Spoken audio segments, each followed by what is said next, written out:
It is suffering that is making you ask for death. Those that receive grace, they don't pray they should die. When grace gets to that stage, some of 5 years. it will be like if you should return to 5 years old child. But when you are suffering, why would you be asking for death? And you know, like that, it won't even come to you. You will shout. They called me for someone. He said the person wants to take poison. I said they should bring him. Why did you want to kill yourself? He said, what is he doing in this earth? How many children do you have? He said 3. Which school are they? He mentioned it. Who is paying their school fees? He said his wife. He said, you ought to die true. Because you don't have. My friend, you don't have money. If you are rich, you won't look for death.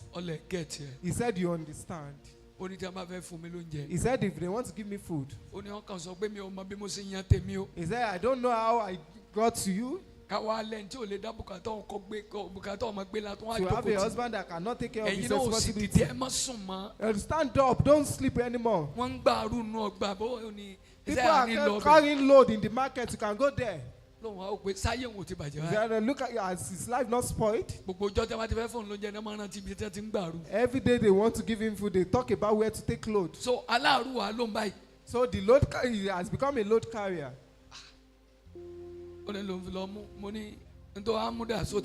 He said, what you took, have you eaten it? I thought this why you didn't eat it, it's just like bring it out. Let me give you water so you can use it. Give it to him. What he wants to take at home, he didn't take it. I have water under my table. Let me give it to you. He spent like 3 weeks in this month on this mountain.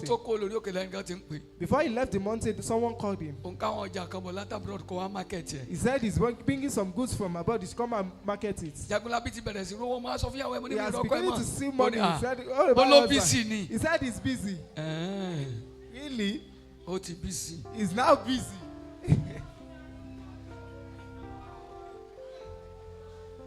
So I mean, yeah. You will shout. I have gotten to the extent that is hard. Where is grace? Don't you hear? Grace. Oh yeah.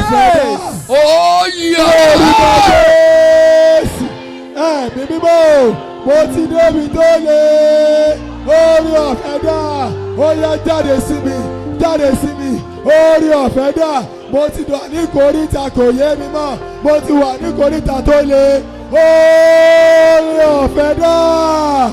Oore ọ̀fẹ́ dà. Ó yá jáde sí mi. Ó yá jáde sí mi. Jáde sí mi pẹ̀lú àmọ́ mi. Èmi àti àmọ́ mi ti wà ní kòríta kò yé wa mọ́. A ti wà ní kòríta tó le. Oore ọ̀fẹ́ jáde sí wa. Àmín fọ́yọ́. Ẹgbọ́n tí Bíbélì wí. Hear what the Bible says. He said it's 2 people that are running for that journey. It's only 1 person that wins.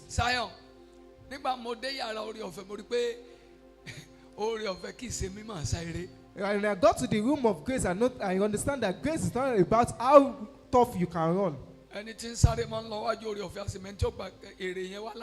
one that is running will be in the front. So grace will pick someone from the back to receive that benefit. Whenever grace wants to choose, grace used to choose from back, not from the front. The system of the world used to pick in the at the front.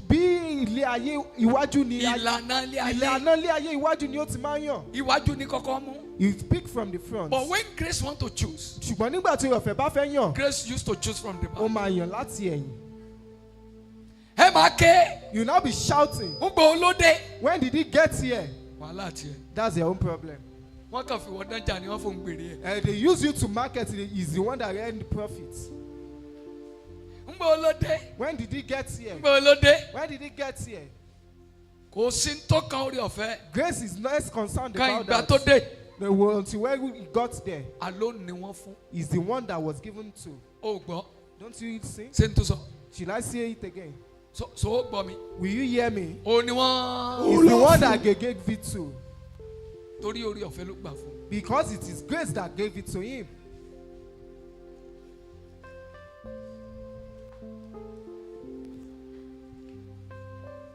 Grace. Oore-ọ̀fẹ́.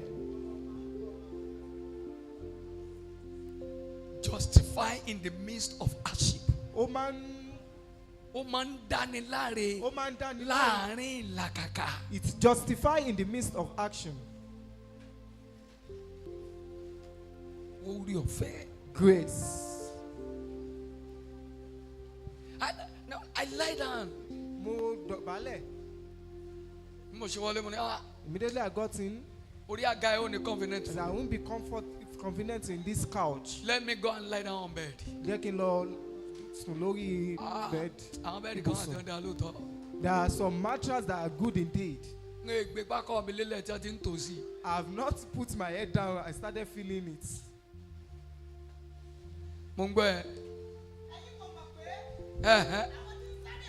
Gbogbo wọn ní sáré ní tòótọ́ ṣùgbọ́n ẹnìkan ní gba èrè náà. Ẹni tí ó gba èrè náà oore-ọ̀fẹ́ ni ó gbélé lọ́wọ́. The one that will receive the profit is grace that we hand it over to the person. It's not by qualification. Kò ń ṣe nípa bó ṣe jẹ́. But it is by grace. It's ní oore-ọ̀fẹ́ ló nílò. Àbó gbọ́. Do you hear me? Ọkùnrin Igbo kan wá láti Aba. And an Igbo man came from Aba. From Abia State, from Abia State. Then I used to have men's program at NTC. I said, "See-it the Lord." The Lord just said, "There is someone here. With all your qualification, you are suffering." Because they are interpreting. You understand? And he stepped forward. Ó dẹ̀ bọ̀ síwájú. Where did you come from? You didn't understand what I'm saying in Yoruba. Interpreter now spoke it to him. He looked at me. He has 2 masters. These are nursery school. He's teaching in the nursery school. 10,000 naira. He's been given 10,000 per month. 2 masters. 2 masters. Masters in sociology. Masters in sociology. Masters in engineer. He has a master's in an engineering course. 10,000. 10,000 per month. Is the elder brother that will buy him underwear. I prayed. The way Lord lead me. I put him into fasting. After the fasting, whatever you see, let me hear. He said, "Dear sir." He left. The day you finish the fasting, his friend that they went to secondary school came. Abushi, how are you? Abushi, báwo ni? Where are you there now? Ibo ló wà? Mo wà lóko.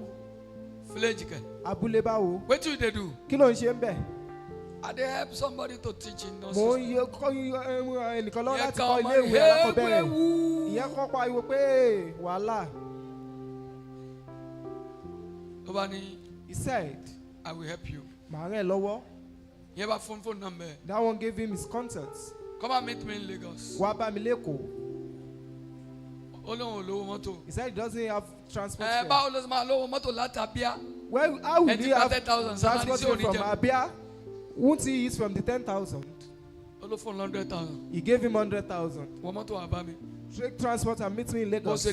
When he got there, before he came in, he has registered him. When they process it, and they processed it. Only passport. He said, "Do you have a passport?" He asked, "What is that?" Say passport photograph. Is it a passport photograph? Only international passport. He said, "No international passport." He said he doesn't have. He took him to the immigration office. And he did it for him. Passport has not become tough like this day. And he took it for him. Only for your information. He said, "Go. Fill the form. You have to fill all this form." He filled everything. Let me tell you. Next week. Lọ́sẹ̀ tó ń bọ̀. United Kingdom. You are going to United Kingdom. 3 months. You use 3 months. For a course. Fún ẹ̀kọ́ kan. I have paid for it. Mo ti sanwó ẹ̀. Oore-ọ̀fẹ́. Grace. Látòkò. From the village. He said the person said. Ìwọ ló kọ́ mi ní exam hall. You were the one that taught me during our exam. Ìwé ṣe máa gbè mí tí ìwé ò gbé wọ. How will I benefit from education and you will not? Ó dẹ̀ lọ ṣe course. He went there to do the course. Láàrin oṣù mẹ́ta. Within 3 months. Ó ti ń darí bọ̀. Immediately he was coming back. Ibi tí ó kọ́kọ́ ti ṣiṣẹ́ lẹ́yìn nursery school. The first place he worked after nursery school. Chevron. And think that 10,000. Someone that's earning 10,000. As at that time. Wọ́n bẹ̀rẹ̀ pẹ̀lú 1,100,000 and kìnnìkan. They started with 1.1 something. Ó lóun ò rí rí kó. He said he has never seen such amount before. Òun ò rí irú owó bẹ́ẹ̀. He has never seen such money before. Wọ́n ṣètò lọ bá upgrade account yẹn. They helped him to upgrade his account. Kò sí account tó kò ní àṣẹ bí pẹ̀lú pọ́wọ́ pẹ̀lú àtẹ̀yìn àṣẹyìn ní account tí mo gbé owó ńlá. If you are suffering, you won't have account to carry huge money. Wardrobe allowance, everything allowance for his first payment. Once over 6 million naira. For his first payment with allowance and everything, over 6 million. He has never seen it before. Anyone saw it? The person I'm talking about. Oh, in America, right? He's in America now. Kileni, Friday. Yes, sir. Ó sì send owó sí mi lọ́jọ́ Tuesday. He sent money to me on Tuesday. Ó send owó sí mi Tuesday. He sent money to me. I called him and thanked him. He said he didn't forget. Ó ní how I go forget you. Ó ní báwo ni màá ṣe gbàgbé yín. Ó ti wà ní America nsìn. He's in America now. Ó ti lọ bí 9 years now. He's up to 9 years now. Womi. Look at me. America immigration ló fẹ́. America immigration. Obìnrin tó ń ṣiṣẹ́ níbi àwọn tó ń wọlé tó ń jáde nílùú America ni ó fẹ́. Wọ́n ti bímọ méjì. They've given birth to children. From 0 to grace. From 0 to grace. Láti òdo lọ sí orí ọ̀fẹ́. Àbó gbọ́. Don't you hear me? From 0. Láti òdo sí orí ọ̀fẹ́. Ó máa kẹ́. You will shout. Kò yé mi mọ́ Olúwa. I don't understand my Lord. Orí ọ̀fẹ́ dà. Where is grace? Ayaya. Orúkọ Jésù. Ẹ̀mí mímọ́ kò yé mi mọ́ Olúwa. Orí ọ̀fẹ́ dà. Kò yé mi mọ́ Olúwa o. Orí ọ̀fẹ́ jáde sí mi. Orí ọ̀fẹ́ jáde sí mi. Kò yé mi mọ́. Mo ti wà ní koríta kò yé mi mọ́. Orí ọ̀fẹ́ dà. Ó yá jáde sí mi. Jáde sí mi. Jáde sí mi. Jáde sí mi. Jáde sí mi. Jáde sí mi. Jáde sí mi. Kò yé mi mọ́ Olúwa. Kò yé mi mọ́ pẹ̀lú àwọn ọmọ mi. Orí ọ̀fẹ́ dà. Jáde sí wa. Jáde sí mi àtàwọn ọmọ mi. Orí ọ̀fẹ́ dà. Jáde sí mi pẹ̀lú àwọn ọmọ mi lórúkọ Jésù. Orí ọ̀fẹ́ dà. Ẹ sọ̀rọ̀. Jáde sí mi. Kò yé mi mọ́ Olúwa. Kò yé mi mọ́ Olúwa o. Orí ọ̀fẹ́ dà. Ó yá jáde sí mi. Jáde sí mi. Jáde sí mi. Jáde sí mi. Jáde sí mi. Jáde sí mi. Jáde sí mi. Orí ọ̀fẹ́ dà. Jésù. Jesus name. Olúwa. Amen. Fire. When grace mature. Nígbà tí orí ọ̀fẹ́ bá dàgbà. Ọmọ ẹrú a máa dọba. The child of a slave becomes a king. Ọmọ ẹrú lásán o. Tó bá jókòó mẹ́. A child of a mere slave. Ẹ́sítérì tó dáyàbá. Esther that became the queen. Ṣèjú báyé ṣèrò. Do more than the Lord thought you can do in my life. Àbọ̀ ọmọ ń sọ yìí. Don't you understand what we are talking about? Oore ọ̀fẹ́. Grace. Tí yọni láàrin gbogbo ìkórìtà tó le. That brings you out of a tough situation. It may be hard. Ó lè le. It is possible. Ó ṣeé ṣe. When grace speaking. Nígbà tí orí ọ̀fẹ́ bá fọhùn. Tolu. I said it may be hard. Ó lè le. Fẹ́mi, it is possible. Ṣùgbọ́n ṣeé ṣe. When grace speaking. Nígbà tí orí ọ̀fẹ́ bá fọhùn.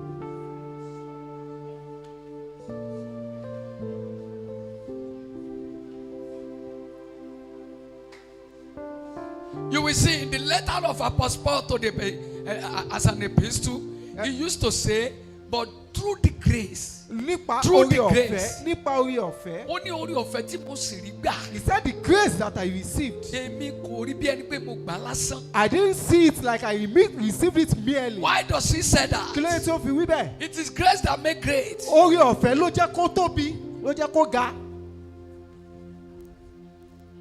What take me to the office that I am? Ohun kan tó gbé mi dé ipò tí mo wà. Grace. Orí ọ̀fẹ́. Not by power, not by might. Kò ń ṣe nípa ipá àti agbára. But by grace. Ṣùgbọ́n nípa orí ọ̀fẹ́. Tí ẹ wo mi sá, Look at me. ẹ gbọ́ mi, You didn't hear me. Move ẹ closer. súnmọ́ mi, ẹ gbọ́. Move closer. You didn't So hear. gbọ́, o ní láti gbọ́ o. You need to hear. Bí àṣetì bá wà, When there is difficulty, orí ọ̀fẹ́ ní èdè. grace has not yet come. Àjíbọ́lá, orí ọ̀fẹ́ kí ìmáàmù bọ́. Grace does not pick something and drop it. Kì í sì kùnà. It does not fail.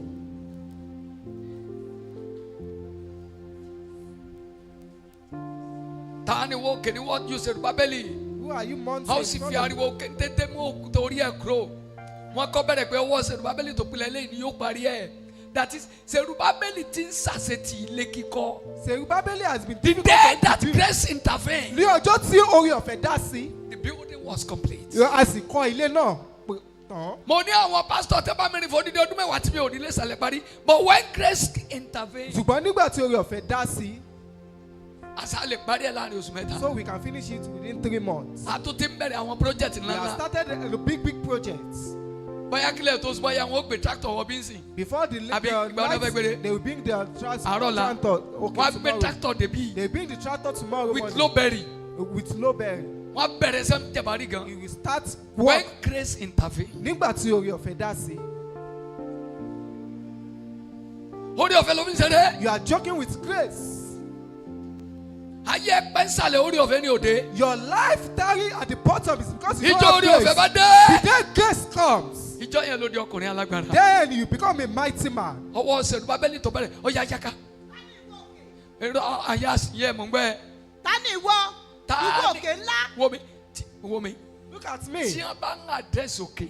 When they are addressing the mountain, Tí wọ́n bá wá ní ta ni. they say, who is it? Ó túmọ̀ pé there is somebody behind the mountain. Ó pé èèyàn kan wà ní ẹ̀yìn òkè náà. Wọ́n kì í lo ta ní fòkè. They don't use who for a mountain. Ètò yẹ ká lò fún ni pé kí ni ìwọ òkè. What they ought to use is what is the mountain. But it was subject on the adjective of who. Ṣùgbọ́n wọ́n lo èèyàn fún ipa ènìyàn fún. Ó túmọ̀ sí pé It means that ẹnìkan wà mẹ́. there's someone behind it Tí wo mọ̀, that you don't know. ó dẹ̀ ní láti kú o. And the person must leave. Àbí òye. Don't you understand? Tọkọ tí àwọn kan wá gbàdúrà lọ́dọ̀ mo ní A couple come to me to pray. I said, ọkọ rẹ̀ ìdá àbọ̀ tẹ̀. your husband is good, but Ìyá ẹ̀ ń kọ́ báyìí. what about your mother? Ó rẹ́dí láti sọ ẹni tó bá fẹ́ fọ́ọ̀mù ẹ̀ dárògbò. We want to talk wherever want to marry our daughter into an imbecile. Ó lọ́mọ kò fẹ́ kó lọ. He has a daughter, but she doesn't want her to go. Bó lọ̀rọ̀ ìyá yìí. What about this mother? Láti àyè Èkìtì sá. From Ariekiti. Ìyá dẹ̀ tẹ̀ lọ́mọ ẹ̀wọ̀n léwòlé. The mother followed her daughter to the prophet's house. Mo ní sẹ́jọ́ ń gbé ni. I said, are you living together? Ìgbà yẹn mo gbọ́ pé ọyọ̀ bá ń sọ lédè Èkìtì.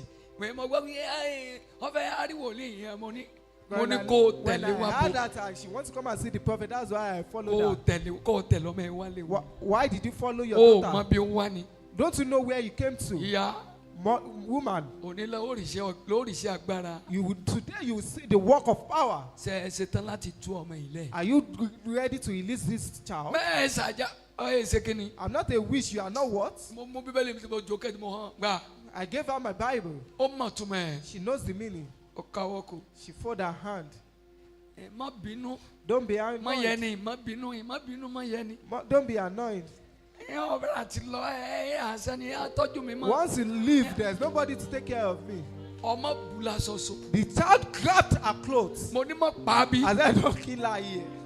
Ẹ máa múra yín lọ You lé. can take each other out. Ọmọ lòun ò ní gbé. I said, I won't carry her. Ìwọ ló gbé wá. You are the one that brought her. Ìyá ẹ ọmọ náà This woman does not know her yóò way. sọnù. She will get lost.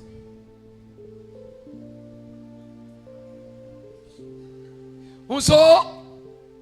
Ìwọ di pẹ̀tẹ́lẹ̀ níwájú Serubábélì. Ta ni wókè? Who are you mountain? O gbọ́dọ̀ di pẹ̀tẹ́lẹ̀ lónìí. You must become a ground today. Yes, mo gbọ́ ẹ mà. Owó sì fi ariwo mú òkúta téńté orí rẹ̀ wá. Yóò fi ariwo mú òkúta téńté orí ẹ̀ kúrò. Yóò máa kígbe wípé. A ní ariwo tó mọ̀ pé. Orí ọ̀fẹ́. Àṣé orí ọ̀fẹ́. Orí ọ̀fẹ́ sí. Àṣé orí ọ̀fẹ́ ni ó mọ̀. Wo àbọ̀ ògbọ́n mi. Don't you hear me? Wo bí. Look at me. Jẹ́ Look nkúbí kò lè here. rí mi. Wo bí. Look here. Ẹrù ìdààmú tó rù débí. The load of turbulence that you brought here. Orí ọ̀fẹ́ máa rí kó lórí ẹ̀. Yes, we throw it away. Fire! Pariwo! Shout! Lábẹ́ ẹrù wíwo tí mo wà. Lábẹ́ ẹrù wíwo tí mo wà. Orí ọ̀fẹ́ gbà mí o. Ọ̀yọ̀yọ̀. Orúkọ Jésù. Ẹ̀mí mọ́. Lábẹ́ ẹrù wíwo tí mo wà. Orí ọ̀fẹ́ gbé mi. Orí ọ̀fẹ́ gbé mi. Orí ọ̀fẹ́ gbé mi. Orí ọ̀fẹ́ gbà mí. Orí ọ̀fẹ́ gbà mí. Orí ọ̀fẹ́ gbà mí. Jẹ́ kó orí ọ̀fẹ́ ó gbà mí. Orí ọ̀fẹ́ gbà mí pẹ̀lú àwọn ọmọ lórúkọ Jésù. Lábẹ́ ẹrù wíwo tí mo wà. Orí ọ̀fẹ́ gbà mí. Orí ọ̀fẹ́ gbà mí tọmọtọmọ lórúkọ Jésù. Ọjọ́ sọ̀rọ̀. Lábẹ́ ẹrù wíwo tí mo wà. Orí ọ̀fẹ́ gbà mí. Lábẹ́ àjàgà yìí. Orí ọ̀fẹ́ gbà mí. Orí ọ̀fẹ́ ló kù mí kù. Orí ọ̀fẹ́ gbà mí. Lábẹ́ ẹrù wíwo tí mo wà. Orí ọ̀fẹ́ gbà mí. Orí ọ̀fẹ́ gbà mí. Orí ọ̀fẹ́ gbà mí. Lábẹ́ ẹrù wíwo tèmi àti àwọn ọmọ mi wà. Lábẹ́ ẹrù wíwo tèmi àti ilé mi wà. Orí ọ̀fẹ́ gbà mí lórúkọ Jésù. Orí ọ̀fẹ́ gbà mí. Orí ọ̀fẹ́ gbà mí. Orí ọ̀fẹ́ gbà mí. Orí ọ̀fẹ́. Níbo ni orí ọ̀fẹ́ wà? Orí ọ̀fẹ́ gbà mí. Orí ọ̀fẹ́ dá. Orí ọ̀fẹ́ Jésù. Jesus. Olúwa. Fire. Mo kí yín o. I greet you. Látàárọ̀ làwọn ti mú ẹ̀rọ wa. Since morning you've been praying Láì jẹun. without it, Kó dẹrẹ yín. and you are not tired. Ó dẹ̀ máa dáa fún yín. Shall be well with Amen. Fire. Orí ọ̀fẹ́ máa bọ̀ ọ̀nà jà. Yes, we market with Fire. you. We do business with you. Amen. Orí ọ̀fẹ́. Grace. Orí ọ̀fẹ́ ni ọjẹ́ ó dé. You should allow grace to come. Ọmọ pé wọn náà o lè bá àwọn ọmọ aládé sọ̀rọ̀. You know that you can talk with the kings. Òyìnbó kan ní a fi bàbá ìlú òyìnbó sọ̀rọ̀. It's not about English that you can talk to the white people. Orí ọ̀fẹ́ ni. It is grace. Mo máa wọn professor tí wọ́n dé Muritala airport rí. I know a professor that has never been to Muritala airport before. Bó orí ọ̀fẹ́ bá dé. When grace arrives, Wà á dé ọ̀rẹ́ àwọn tó wà ní White House. you will become friends with the people at the White House. It may be hard, Ó lè le, But it's possible. but it is possible. ó ṣeé ṣe. When grace speaking. Nígbà tí orí ọ̀fẹ́ bá fọhùn. Truly, Nítòótọ́, it is hard. ó le. But when grace speaking, Ṣùgbọ́n nígbà tí orí ọ̀fẹ́ bá fọhùn, it's possible. ó ṣeé ṣe. It's what? Ó Ó ṣeé ṣeé ṣe. ṣe.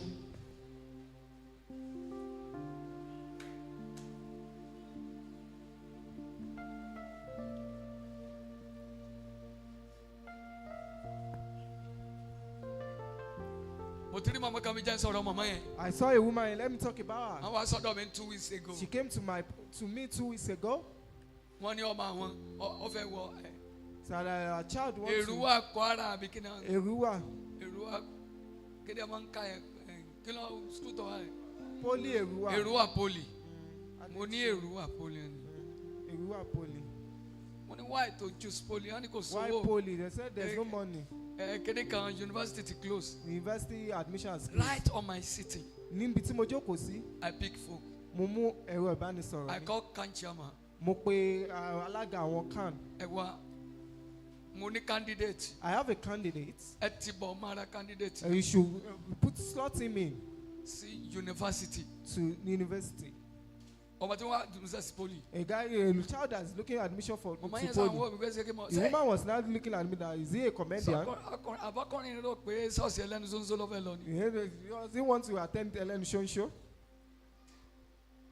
Can chairman told me on the Alága àwọn káwọn ọjọ́ fún ní mi ọ̀bí pé náà ọjọ́ Monday kọ́ ni. ní Ọjọ́ Monday pé admission letter ẹ ti jáde that his admission letter is already out sí university. into university. Kò lọ gba fọ́ọ̀mù o. He didn't went there to collect form. No post TME. Àbógbọ̀ Don't you hear me? yóò wọlé ní September next month. He will join them by September next month. Because grace speaking. Nítorí pé orí ọ̀fẹ́ fọ̀hún.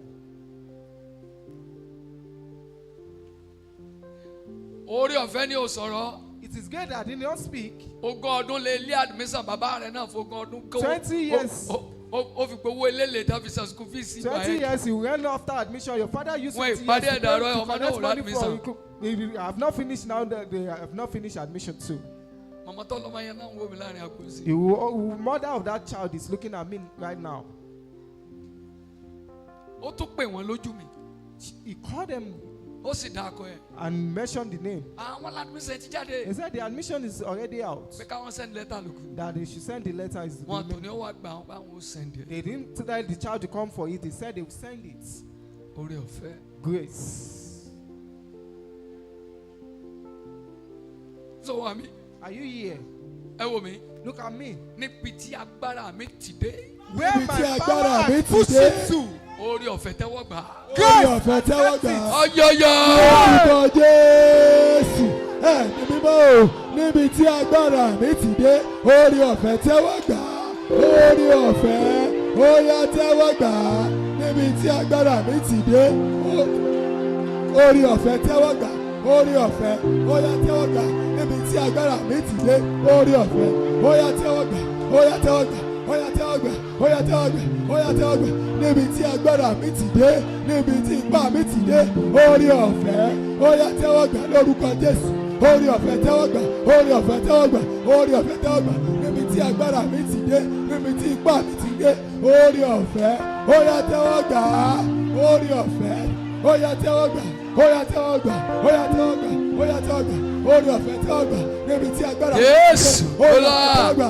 Àmín. Fire. In the midst of hardship, Ní àárín líle kókó.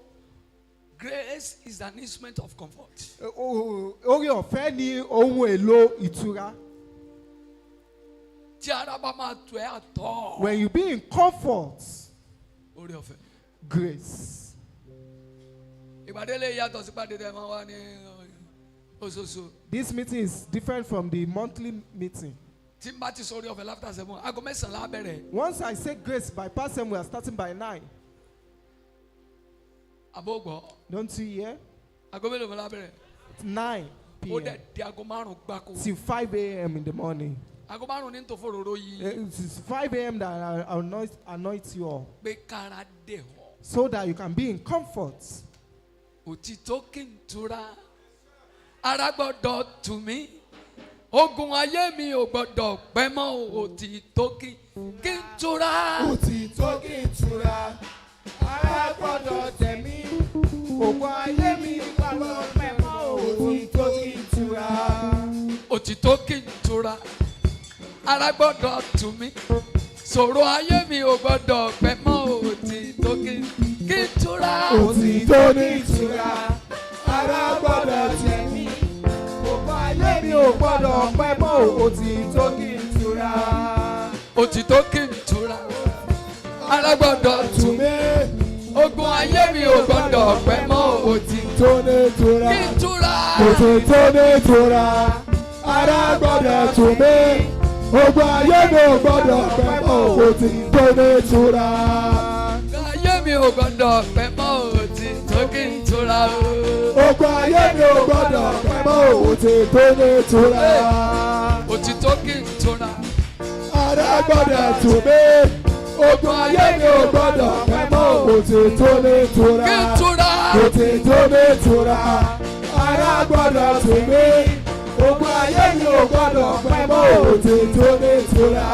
Ìṣòro ayé mi ò gbọ́dọ̀ pẹ́ mọ́. Òtítọ́ kí n tura. Ogun ayé mi ò gbọ́dọ̀ pẹ́ mọ́. Òtítọ́ ní ìtura. Ayé mi ò gbọ́dọ̀ pẹ́ mọ́. Òtítọ́ kí n tura. Ogun ayé mi ò gbọ́dọ̀ pẹ́ mọ́. Òtítọ́ ní ìtura. Òtítọ́ kí n tura. Ara gbọ́dọ̀ tù mí. Ogun ayé mi ò gbọ́dọ̀ pẹ́ mọ́. Òtítọ́ ní ìtura. Kí n tura. Òtítọ́ ní ìtura. Ara gbọ́dọ̀ tù mí. Ogun ayé mi ò gbọ́dọ̀ pẹ́ mọ́. Òtítọ́ ní ìtura. Òtítọ́ kí n tura. Tura. Ara gbọ́dọ̀ tù mí. Bàbá. Ìṣòro ayé mi ò gbọ́dọ̀ pẹ́ mọ́. Òtítọ́ kí n tura. Òtítọ́ ní ìtura. Ara gbọ́dọ̀ tù mí. Ogun ayé mi ò gbọ́dọ̀ pẹ́ mọ́ òtítọ́ nítorá. Ìṣòro ayé mi ò gbọ́dọ̀ pẹ́ mọ́ òtítọ́ kí n tura. Ogun ayé mi ò gbọ́dọ̀ pẹ́ mọ́ òtítọ́ nítorá. Ogun ayé mi ò gbọ́dọ̀ pẹ́ mọ́ òtítọ́ kí n tura. Ogun ayé mi ò gbọ́dọ̀ pẹ́ mọ́ òtítọ́ nítorá. Ìṣòro ayé mi ò gbọ́dọ̀ pẹ́ mọ́ òtítọ́ kí n tura. Ogun ayé mi ò gbọ́dọ̀ pẹ́ mọ́ òtítọ́ nítorá. Ìdààmú ayé mi ò gbọ́dọ̀ pẹ́ mọ́ òtítọ́ kí n tura. Ogun ayé mi ò gbọ́dọ̀ pẹ́ mọ́ òtítọ́ nítorá. Ìṣòro ilé mi ò gbọ́dọ̀ pẹ́ mọ́ òtítọ́ kí n tura. Ogun ayé mi ò gbọ́dọ̀ pẹ́ mọ́ òtítọ́ nítorá. Ìdààmú ayé mi ò gbọ́dọ̀ pẹ́ mọ́ òtítọ́ kí n tura o. Ogun ayé mi ò gbọ́dọ̀ pẹ́ mọ́ òtítọ́ nítorá. Òtítọ́ kí n tura. Ara gbọ́dọ̀ tù mí. Ogun ayé mi ò gbọ́dọ̀ pẹ́ mọ́ òtítọ́ nítorá. Òtítọ́ nítorá. Ara gbọ́dọ̀ tù mí. Ogun ayé mi ò gbọ́dọ̀ pẹ́ mọ́ òtítọ́ nítorá. Ìṣòro ilé mi ò gbọ́dọ̀ pẹ́ mọ́ o. Ogun ayé mi ò gbọ́dọ̀ pẹ́ mọ́ òtítọ́ nítorá. Ìdààmú ilé mi ò gbọ́dọ̀ pẹ́ mọ́ òtítọ́ kí n tura. Ogun ayé mi ò gbọ́dọ̀ pẹ́ mọ́ òtítọ́ nítorá. Ìṣòro ilé mi ò gbọ́dọ̀ pẹ́ mọ́ òtítọ́ kí n tura. Ogun ayé mi ò gbọ́dọ̀ pẹ́ mọ́ òtítọ́ nítorá. Ogun ilé mi ò gbọ́dọ̀ pẹ́ mọ́ òtítọ́ kí n tura o. Ogun ayé mi ò gbọ́dọ̀ pẹ́ mọ́ òtítọ́ nítorá. Òtítọ́ kí n tura o. Òtítọ́ nítorá. Ogun ayé mi ò gbọ́dọ̀ òtítọ́ nítorá. Òtítọ́ kí n tura. Òtítọ́ nítorá. Òtítọ́ kí n tura o. Òtítọ́ nítorá. Òtítọ́ kí n tura. Òtítọ́ nítorá. Òtítọ́ kí n tura. Òtítọ́ nítorá. Amen. Fire. O máa ké. You shout. Jẹ́ kára tù mí. Jẹ́ kára ó tù mí. Comfort. Àǹtí mi, My sister, uncle, uncle, àbúrò, junior one, bàbá, father, ẹ̀yin ẹ̀gbọ́n, you're the elder one. ohun tí kẹ́ wá alẹ́. What you should look for tonight, Oore ọ̀fẹ́. grace.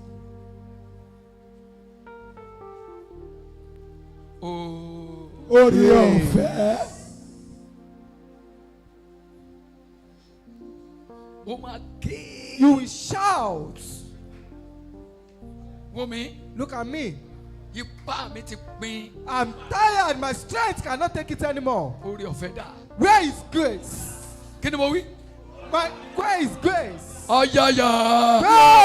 Grace! Oore ọ̀fẹ́ dà. Oore ọ̀fẹ́. Ó yá jáde sí mi. Oore ọ̀fẹ́ dà. Ó yá jáde sí mi. Oore ọ̀fẹ́. Ó yá Yes. jáde. Ọlá. Amen. Fire. Bọ̀ ilé yẹn ẹnujọ́ mẹ́ta yìí ló ṣẹlẹ̀ o ní fẹ́ gbàgbọ́ ní bá sọ It testimony happened náà. some days ago. You won't believe this testimony if I say it. Mama kan mọ́ mẹ́wàá. A mother brought a child. Wòlíì kan kọ́kọ́ ti pè mí pé wọ́n á mọ́ ọmọ kan wá pé kí n ṣe The deliverance. prophet Pé told me that they are bringing a child that do deliverance. wọ́n ní ó ń ṣeré ọwọ́. He said he used to smoke. Ó mú gbó. He takes Indian hemp. Wọ́n á ní ká ọmọ kékeré ọmọ kan lọ́kùnrọ̀kù mo kàn pé I thought it's just a small child. tó bá dé. They came. Mo wà ń bẹ́ẹ̀ náà mo dé. I was on the altar when they brought him. Mo á tẹ́ni sí wọn. I was attending to them. Mo á ní kí màmá ẹ̀ excuse me. I told the mother to excuse us. Ó ké mi àti ẹ̀. He meant both of us. Queen English ló ń sọ. He was speaking Queen English. Mo ní á ló mú gbó. He said, "You are smoking." Ó lóun ò mú rí. He said he has never smoked it. Ó sáré báyìí. I said, "Why are you like this?" Ó ní tó ju gbó lọ ló ń mú. He said he's taking something more than Indian kí ló hemp. mú? He said, "What do you smoke?" Ó lóun mú tramadol àti Colorado. He said he's taking tramadol and Colorado. Mo ní why did you do that? Quickly to Vishay. Ó ojú mi. Look at my face. Ó ní ẹ má bínú sáà. He said, "Don't be annoyed, sir." Onírú èèyàn wo ni? He said, "What kind of human being are you?" I'm Prophet OLUFEMI Oni. I said, Emini Woli OLUFEMI Oni.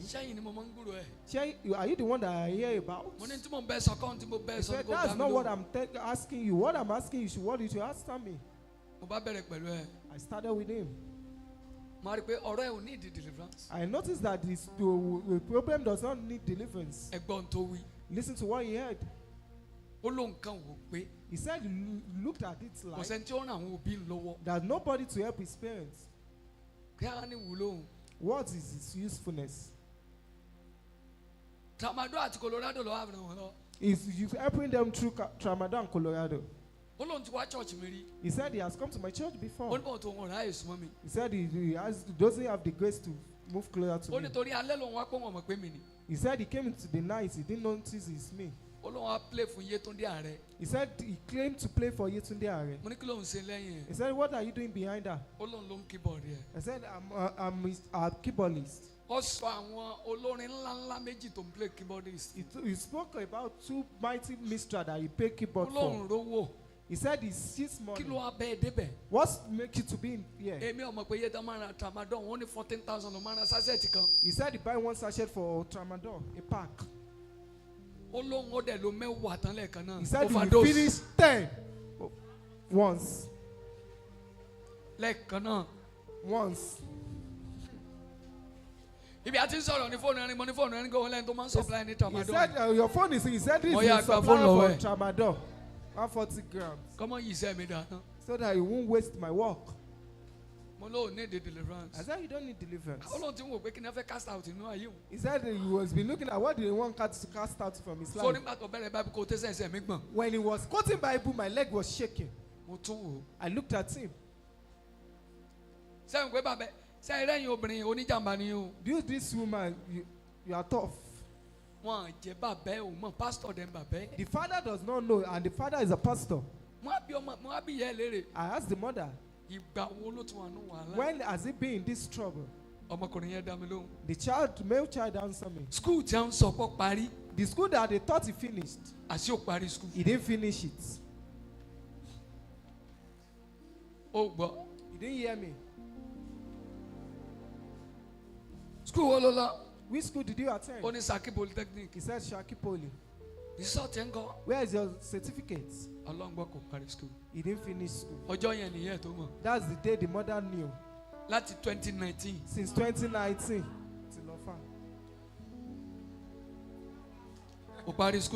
He didn't finish school.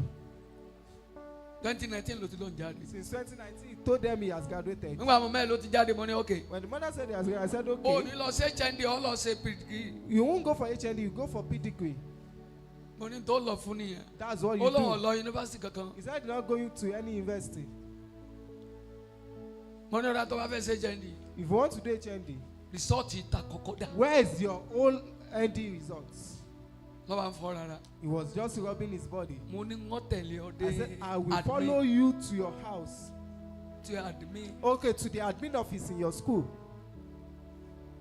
It was just.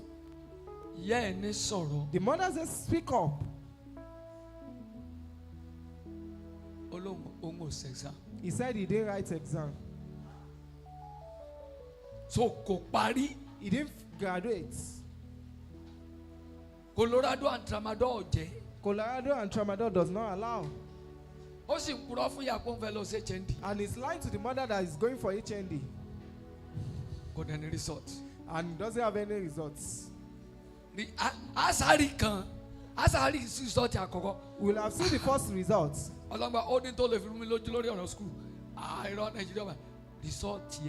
Where is your results? Uncle, where is your results? He said he didn't write exam. I told him to kneel down. I prayed for him. After vigil, we did vigil. He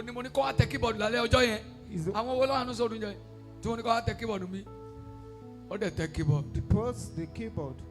As he was going in the morning, I bring down the mightiness of God into his life. You go back and do what you are doing for God before. olórin kan wá ń kọrin bì kan. A minstrel was singing somewhere. wọ́n níbi tí wọ́n ti ń kọrin ara keyboard ẹni tó ń tẹ keyboard fún kò yá. The way they were singing, the keyboardist was not feeling too well. wọ́n á ní kọjá kó wọ́n tẹ̀ pé. He said, let me assist you. wọ́n lọ ń tẹ keyboard fún Yétúndé mọ́ ló lọ́la. One playing keyboard for Yetunde Are. ló bá bẹ̀rẹ̀ sí tẹ̀. He started playing keyboard. Parara. ẹni ẹ bá wò pé. The person look at me. Look at him. òun dẹ̀ ní play kan ní US sí wà lè lọ. That I want to play something in US. Will you able to go? when grace speaking. Nígbà tí oore ọ̀fẹ́ bá fọ̀hún. ó bá pẹ́ mi ó ní dáadé àwọn ní sẹ́mà. He called me. He said, Daddy, they said, will I go to US? so ní passport olóhùn Do you have passport? I don't have. má wọrí àti Don't passport. worry. His yóò passport jáde. and everything will come out. so lọ. Are you going? ọmọ yẹn wà lẹ́kọ̀ọ́ báyìí. He's in Lagos now. by the special grace of God. Nípa oore ọ̀fẹ́ Ọlọ́run. by the middle of next month. Ní àárín oṣù tó ń bọ̀. he's travelling to US. Ó ń lọ sí ìlú Amẹ́ríkà. ọ̀rọ̀ tí mo sọ sọ ti pọ́sù kẹsàn. Has it been up to Okay, a month? It hasn't been up to a tí mo month. jókòó mẹ́rin tí mo address ẹ̀. Oṣù tó kọjá ni. no nígbà tí orí ọ̀fẹ́ bá tẹ̀sẹ̀ bọ́. When his grace stepped into it, orí ọ̀fẹ́ lé èèyàn fi máa ń gbàgbé ìpìlẹ̀ àná. that is his grace that make you to forget your foundation yesterday. àwọn ìpìlẹ̀ torí wọ́kọ̀wọ́kọ̀. There are foundations that are rough. àwọn ìpìlẹ̀ tí ò wù rí. The foundation that don't bring any joy. nígbà tí orí ọ̀fẹ́ bá dé èèyàn máa tẹ̀ mọ́lẹ̀. When grace come, you stepped on it. ẹgbẹ́ tó wá give testimony tí mo ní kí bá mi sáyé sọ. The person that give testimony that I told Pastor Bamishaye I to don't speak know on if her the woman is behalf. around. I don't know bí obìnrin yẹn wà níbí. ó yẹ kí obìnrin yẹn wá lálẹ́. The woman should come tonight. ìyàwó ọ̀rẹ́ mi láti lù ú tí were you around? Ṣé ẹ wà níbí? tí ọmọ ẹ wá ní school tí wọ́n wọ́ mọ́. The child is in school 21 years ago. 21 years ago. ìgbà yẹn ni mo wà nínú ọgbà youth center. Then I was in youth center. òun àtọ̀rẹ́ mi jọ ọmọ lumi lọ́rẹ́ ọmọ Òkèọlá. They are from Okiola. mo wá pray fún wọn. I prayed for them. mo wá pè ẹ̀yìn. I could call that behind. Olúwa ló bímọ. The Lord said you have a child. ṣùgbọ́n ìwọ ló máa dá ọmọ But ìtọ́. you'll be the only one to cater for the child. orí ìpínyà ńlá pẹ̀lú àtọkọ I see ẹ̀. great separation between you and your ibi tí wọ́n husband. fi hàn mí dé nìyẹn. There is where I've seen ìwọ ló máa it dá ọmọ too. You ìtọ́. will take care of the child yourself. lọ́ba lọ sọ fọ́kọ ẹ̀. She went to tell the husband. gbọ́n tí wò lé ọ̀rẹ́ rẹ wí o. Hear what the prophet your friend ó said. lóun àbímọ. He said, I'll give back to a kan tó wá child. dọ̀ mí wọ́n ti wọ́n ọmọ for 7 years. They've been looking for the fruit of the womb for 7 years. mo ní kán ra òróró wa. I told them to buy ó oil. ti fòrò lé mi And lọ́wọ́. immediately she gave me the wá gba oil. òróró ẹ̀ lọ́tùnla. Come and collect your oil in 2 days' time. ó ní She said, olóhùn ó bímọ. he said, I will give bọ́n back. tó nìkan ló máa dá But I tọ́. will be the only one to cater for bóun the rí child. ìpínyà. He saw great ó ní separation. ọkọ ń pẹ́ má má dá He lọ́hùn. went up there and don't answer him. wọ́nranwọ̀nran ló ń sọ. He's just saying nonsense. ó ní wọ́nranwọ̀nran ni. I said nonsense. It's èmi ló ní nonsense. wọ́nranwọ̀ran o. I'm the one saying nonsense. ó dà gba òróró lọ́jọ́ kẹta. She claimed to collect the oil. arábìnrin Third day. sọ gbàgbé. The woman, don't you forget, mo rí epo dọ́mọ tọ́. I saw that you took care of the child yourself. wọ́n dẹ̀ fòróró lé wọn lọ́wọ́. I gave her the child the oil wọ́n dẹ̀ lọ. and she left. èmi ò gbúrò wọn mọ́ láti gbà yẹn. I didn't hear anything from them since then. ọwọ́ 1-2 weeks ago. She came 2 weeks ago. so ti pé 2 weeks gangan sá. last week Thursday. Last week Thursday. ó sàn sọ pé mo fẹ́ confess. She said, I want to confess. mo fẹ́ confess mo ní kí ló fẹ́ confess. I said, what do you want to confess? ló bá sọ testimony. She spoke ó ló about the mu òróró testimony. yẹn mi ò sẹ́ ní kò She mu. drank the oil in, the way I instructed her. òun dẹ̀ lóyún lóṣù yìí. And she got pregnant that nígbà same tí month. oyún inú ẹ̀ pé oṣù mẹ́ta. When the pregnancy became 3 months, mọ́tò bá pa ọkọ ẹ̀ lókè àdó. her husband was hit by a car to ó ní Kedo. ọmọ kan ṣoṣo yìí náà ló He mí. said she only had that one Ọlọ́run àti child. lọ́jọ́ iná ẹ sọ pé ọkùnrin ni. He said, I remember that he said he's a male child. ó ní ọkùnrin dẹ̀ ni. He's a male child. ọmọ indeed. yẹn yóò graduate lọ́dún yìí. The child will graduate this ní year 4-year in university. 4 Federal University. ó lóun ó mú wá bá mi. She said, I will bring the child to ó you. nígbà tẹ́lẹ̀ kan invite wọ́n sí program. Said when someone invited her that's to the Ọlọ́run program, bàbá wa. God of our father, ó ní ló jẹ́ kó mẹ́lẹ́nu ṣoṣo. that's when she knew ó Ellen nígbà tó rí mi Shosho. lórí pẹpẹ. When she saw me on the altar, wòlíì yìí tún ní o. is this prophet again? aráyé rọrùn. The one that see heavens and earth. ó lóun sáforí pamọ́. She said she hid her face. ó lóun ò rí mi. She didn't see me. ṣùgbọ́n àwọn tó wá invite ẹ wá sí program. Those that invited her to the program, Last week Thursday. She got there before she noticed that it's a program. Is he having program everywhere? He now confessed to that person. Don't go without saying the testimony. 21 years ago. The child is now 20 years. He graduates from Federal University of Ekiti. Only Latin nursery school. Since nursery school, they university. You finish university. She's the one catering for the child alone. The father saw the pregnancy but not the child. I said you could have asked. No, too much of familiarity. Bring the consent. Nígbà tí àjọṣepọ̀ tó dámọ́rán bá ti pọ̀ jù, ó máa ń mú kí ìfaragbọ́nra tó pọ̀ jù. When there is too much, there is being disrespect. Toró mọ̀ mí láti ìlú wa. She knew me from our town. Kò mọ̀ pé mo lè padà dábàá mi. She doesn't know I can become a minstrel. Ó mọ̀ gba ilé ìwé mi. She knew when I ball lórí field. She used to play football on the field. Number 11. Àjọ wọn ń gbá ball. We play football. Kò mọ̀. He doesn't know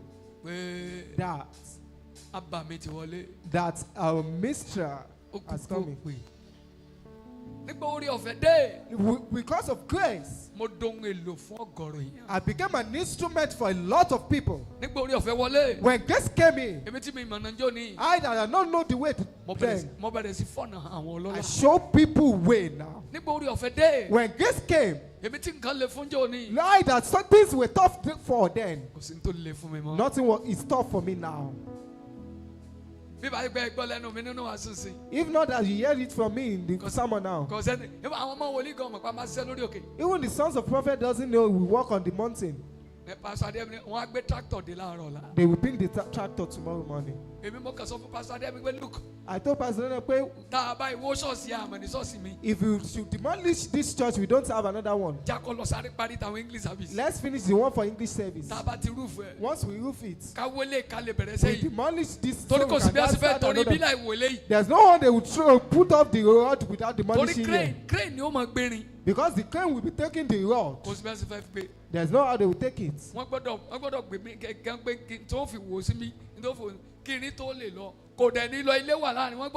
They must demolish the building. Let's finish that one first.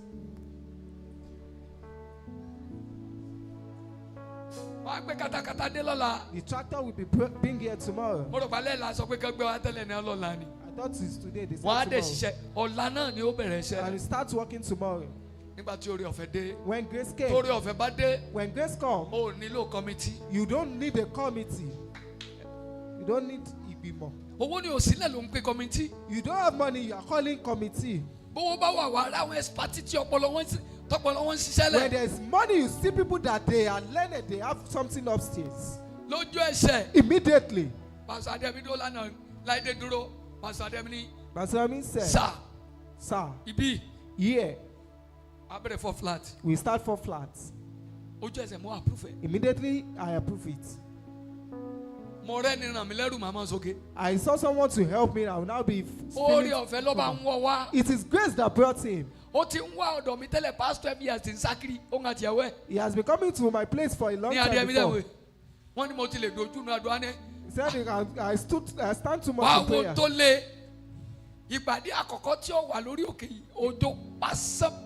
The first meeting he came on this Monday, he was drenched by the rain. Immediately I said the grace. He took his shoes. If you see me again, so he will still come back here. He came, grace changed things from his hand. Pastor kẹsì bá mi na fòdì ọdún mẹ́wàá wọ́n ní mo ṣe foundation lọ́dẹ̀ rẹ̀ ní ma àwọn ọmọ ọmọ òwe tí wọ́n ti rówó parí ẹ̀ ilé ọ̀hún làwọn èèyàn ń sùn lọ́fẹ̀ẹ́ lẹ́ni. There are some pastors that spent 10 years to me after the foundation they are saying where will you see money to finish it? Now the people are sleeping in the building. Oore ọ̀fẹ́. Grace. Láàárín gbùngbùn ìṣòro tó le. In the midst of great hardship. Oore ọ̀fẹ́. Grace. Láàárín ìnira. In the midst of agony. Fẹ́mi so gbọ́ mi. The name mentioned. Move closer. Tolu tẹ̀lé. Move the following person. Move closer. So gbọ́. Did you hear? Oh, gbọ́ súnmọ́ bí. You didn't hear. Move closer. Àbọ̀ ògbọ́n tí mo wí. Don't you hear what I said? Oore ọ̀fẹ́. Grace. Láàárín ìjì. In the midst of the storm, there's no battle you are passing through that I've never passed through it. Don't you hear me? In the day of my marriage, I became impotent. I was not looking somehow. I was just looking. My wife said I'm in trouble. The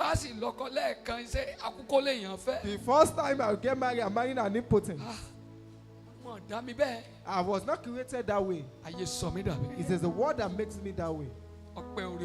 And thank you, God, for grace. I will not have good children that you knew. You see all my children? They resemble their father very well. I didn't brought anything so that it won't become confusion. Does it belong to the younger one? Even the female among them, with the nose, and resemble the father. These children, you notice that true, they are the ones. You shout. Look at me. Where I have lost all hope, you'll be jumping. Where I have no hope,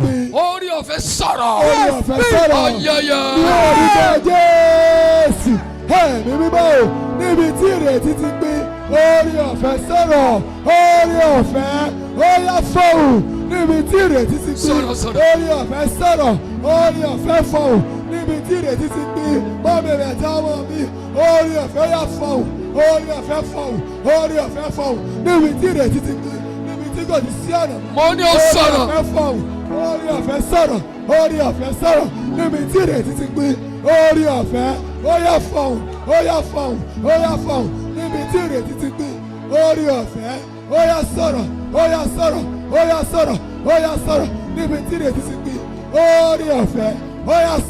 Yes. Fire. Lift up your two hands. Holy officer, ni mo bere. Holy officer, ni mo bere. Nípa oore ọ̀fẹ́ rẹ̀ n ò làjà. Oore ọ̀fẹ́ rẹ̀ Jésù fífún ẹ kọrin. Oore ọ̀fẹ́ ṣá. Mo bèrè oore ọ̀fẹ́ ṣá ni mo bèrè nípa oore ọ̀fẹ́ owó làjà oore ọ̀fẹ́ ṣá ni mo bèrè. My song every day. Father, draw me nearer to thee. My songs every day. My songs every day. Draw me nearer to thee. My songs every day. Father, draw me nearer. My songs every day. My songs every day. Father, draw me nearer today. My songs every day. My songs every day. Father, draw me nearer today. My songs every day. My songs every day. Father, draw me nearer today. My songs every day. My songs every day. Father, draw me nearer today. My songs every day. My songs every day. Reggae. Draw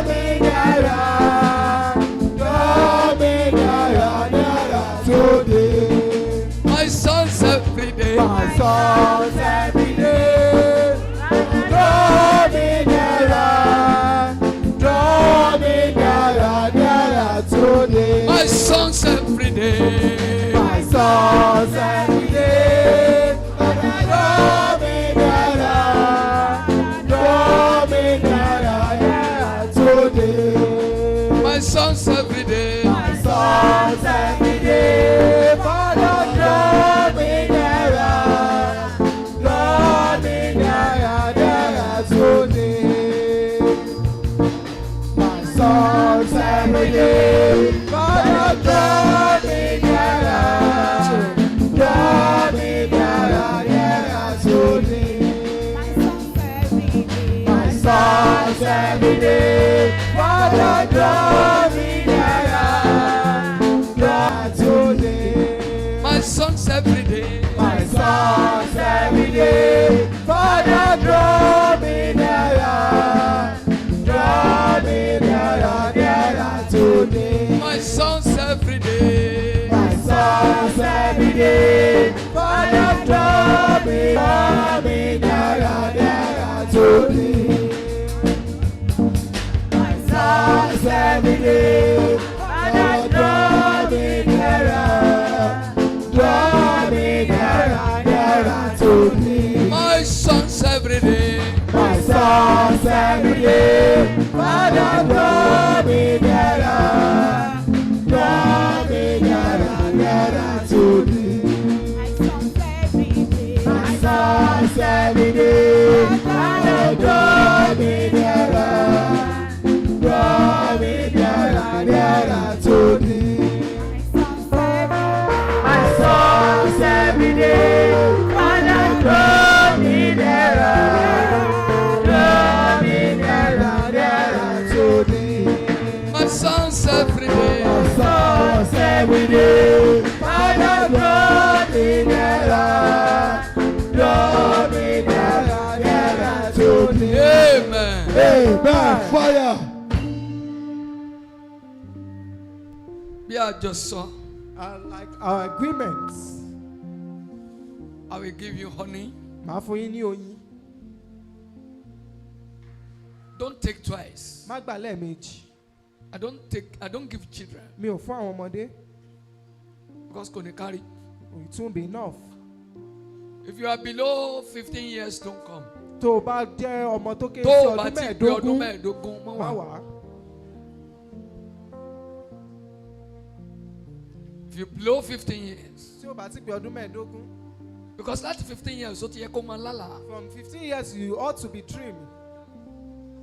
Don't come. Má wá.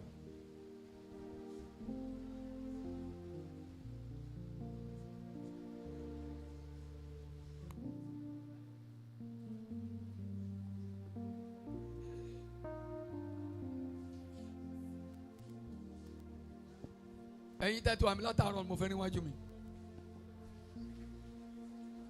Ẹ form line. Ẹ̀yin tẹ́tù àmì látàárọ̀.